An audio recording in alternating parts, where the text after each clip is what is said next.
আমরা যারা সিগারেট খাই শেষ বয়সে যখন আমাদের কাছে সিপিডি নিয়ে আসে বা ক্যান্সার নিয়ে আসে, যখন জিজ্ঞেস করি আপনি সিগারেট খাইতেন, জি খাইতেন, এখন খান না, আমি এখন আর সিগারেট খাই না। কতদিন? 1 মাস ধরে। এটা যদি ওনাকে আগে বোঝানো যেত তাহলে হয়তো উনি খেত না।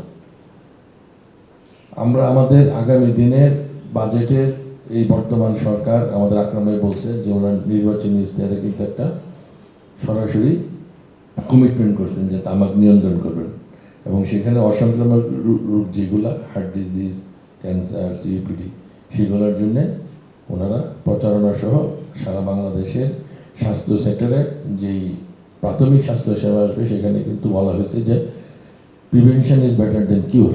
সুতরাং আমাদের রোগগুলোকে মানে প্রতিরোধ করতে হলে আমাদের অবশ্যই সবার সচেতনতা বাড়াইতে হবে, তার মধ্যে তামাক একটি।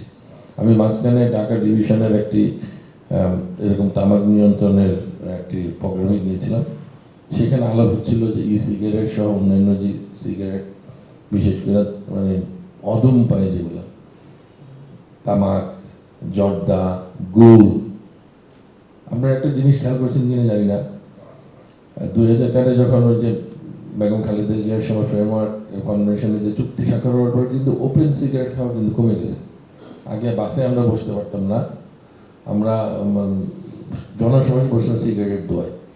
এখন কিন্তু সেই ধোয়াটা নাই, কিন্তু সিগারেট ব্যবসা কিন্তু কমে নাই। সেই সিগারেট ব্যবসাটা কোথায় গেছে? Transfer to the non smoking চলে গেছে।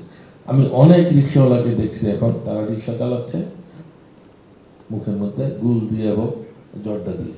আমরা এটা দেখছি কিনা জানি না।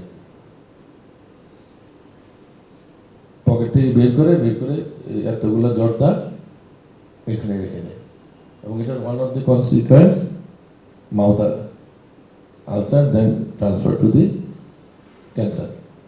এবং আপনারা আরেকটা দেখবেন যে স্টাডি দেখা গেছে এখন যারা এখানে ডেন্টাল সার্জন নাই, থ্রট এবং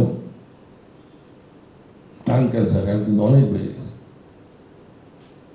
আর আমরা এখন বক্ষবিধি হাসপাতালে সিইউপিডি এবং লাং ক্যান্সার প্রচুর, যেটা আমাদের আকরামে বলল। আমরা আগামী দিনে অবশ্যই আমাদের আগামী প্রজন্মকে রক্ষা করতে হলে আমাদের আরও সচেতনতা বাড়াইতে হবে, এবং বর্তমান সরকার যে কমিটমেন্ট করছেন তাদের তামাক নিয়ন্ত্রণ করার ব্যাপারে, সেই ব্যাপারে কী করা যায় আমরা এবং আপনারা যদি সেই ব্যাপারে পলিসি লেভেলে আলাপ করি, শুধু কর বৃদ্ধি করলে হবে না, এটা উৎপাদন নিয়ন্ত্রণ করতে হবে এবং এটা বিক্রি নিয়ন্ত্রণ করতে হবে, এবং এটার যে ক্ষতিকর দিকগুলো সেই দিকগুলো অবশ্যই আমাদের জনগণকে, আমাদের আগামী প্রজন্মকে জানাইতে হবে, তাহলে এটা নিয়ন্ত্রণ করা সম্ভব হবে। আর একটা ছোট্ট উদাহরণ দিয়ে একটা গল্প বলি। আমার এক সার্জারির স্যার, আমরা যখন ইতিহারে তখন বলতেছিল যে তোরা ভবিষ্যতে যখন ডাক্তার হবি তখন কিন্তু কুয়াকদের সাথে পারবি না, ওরা দেখবি যে সমানে অপারেশন করতেছে, ফুরা কাটতেছে, দেখবি যে ওরাই সব কিছু নিয়ে যাচ্ছে।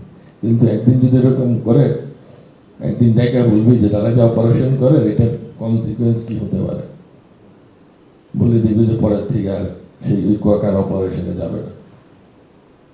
আমরা যদি সেই কনসিকুয়েন্সগুলো জানাইতে পারি যে ক্যান্সার হবে, সিওপিডি হবে, হৃদরোগ হবে।